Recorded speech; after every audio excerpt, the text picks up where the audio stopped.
আসসালামু আলাইকুম। জি বলেন। আপনি জানেন বাংলাদেশে আদমশুমারি শুরু হয়েছে, তো আপনার পরিবারের সদস্য সংখ্যা কয়জন সেটা আমরা গণনা করতে এসেছি। জি বলেন। জি, আপনার নামটা? দিনমজুর। না, মানে আপনার পেশা না, আপনার নাম। আমার নামই দিনমজুর। আপনি কি বিবাহিত? জি। কয় বছর হচ্ছে বিয়ে করেছেন? 1 বছর। আপনার কি বাচ্চা আছে? জি 2 জন। মানে আমি 2 বিয়ে করেছি।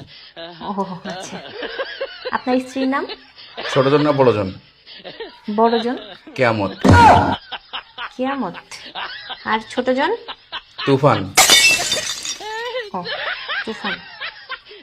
আপনার সন্তানের নাম? ছোট জন একটা না বড় জন একটা? কিয়ামত জনেরটা? ঝড়। ঝড়। আর তুফানেরটা? সিডর। সিডর। জি, আপনার মূল্যবান সময় দেওয়ার জন্য আপনাকে ধন্যবাদ। আর লাগবে না?